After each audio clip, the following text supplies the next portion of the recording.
आपका स्वागत है हमारे चैनल कथा दर्शन में। मैं जितेंद्र राठौड़ आप सभी के अंतर्मन में बैठे हुए परमात्मा को प्रणाम करता हूं। आइए शुरू करते हैं हनुमान चालीसा की तुलसीदास जी द्वारा कृत चौथी चौपाई। कंचन बरन बिराज सुबेसा, कानन कुंडल कुंचित केसा। आप सुनहले रंग, सुंदर वस्त्र, कानों में कुंडल, घुंघराले बालों से सुशोभित हैं। तुलसीदास जी जैसे संत जब भगवान का ध्यान करते हैं, समाधि लगाते हैं, तब वे समाधि में तल्लीन हो जाते हैं तथा उनको भगवान का शरीर, आभूषण, कुंडल, केस इत्यादि सब सुंदर लगते हैं।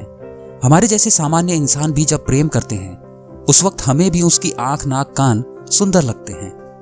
यहाँ तुलसीदास जी वर्णन करते हैं कि हनुमान जी का शरीर सोने की तरह चमक रहा है, कानों में कुंडल शोभायान है तथा बाल घुंघराले हैं। जिसका जीवन सरल और सुंदर होता है, वो कुछ भी धारण करे सुंदर ही लगता है। तुम्हारा पराक्रम प्रसिद्ध है, तुम्हारी भुजदंड विशाल है, बल असीम है और पूंछ बड़ी लंबी है। सुमेरु पर्वत की तरह तुम्हारा शरीर चमक रहा है। इस प्रकार हनुमान जी के स्वरूप का उन्होंने अनेक प्रकार से वर्णन किया। जब हम भगवान का ध्यान करते हैं तो भगवान की मूर्ति सुंदर, आकर्षक एवं नैन मनोहारी होनी चाहिए। भगवान सौंदर्य के निधि लगने चाहिए। भगवान के स्वरूप को देखते ही मन उत्तेजित होना चाहिए। मनुष्य का मन केंद्रित हो, इसलिए भगवान को श्रृंगार किया जाता है। संत जब भगवान में ध्यान लगाते हैं तो वो सब कुछ भूल जाते हैं। उन्हें भगवान का स्वरूप मनोहारी लगता है। हमारा मन सिनेमा में लगता है लेकिन भगवान में नहीं। नए विवाहित व्यक्ति को काम करते समय भी उसकी घरवाली दिखाई पड़ती है, वह इतना एकाग्र हो जाता है। हमारे अंदर एकाग्रता नहीं है, ऐसा नहीं होता। हमारा मन हर जगह एकाग्र होता है, परंतु भगवान में एकाग्र नहीं होता। मक्खी सभी जगह पर बैठती है, हलवाई की दुकान में जाकर बर्फी पर बैठती है और कचरे पर भी जाकर बैठती है, लेकिन क्या कभी अग्नि पर बैठी है? भूल से भी वह वहां नहीं जाती। हमारा मन भी ऐसा ही है। हम सब जगह एकाग्र होते हैं लेकिन भगवान में नहीं। यदि मन भगवान में एकाग्र होगा तो मन की सत्ता चली जाएगी। यह मन भली भांति जानता है, इसलिए मन भगवान में एकाग्र नहीं होता।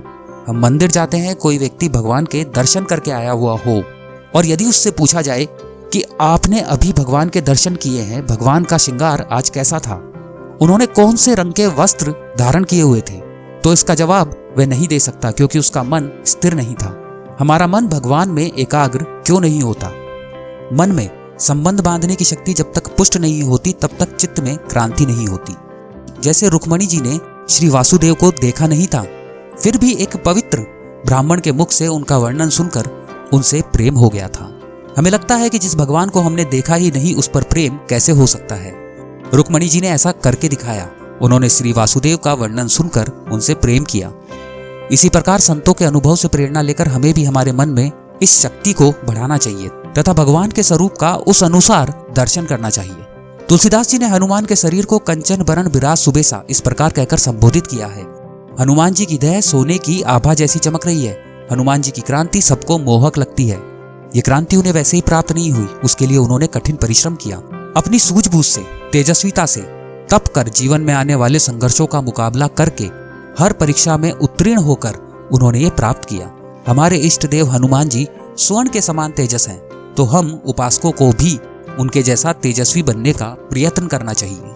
हनुमान भगवान को सिंदूर क्यों चढ़ाते हैं, इसके पीछे अत्यंत रोचक कथा है।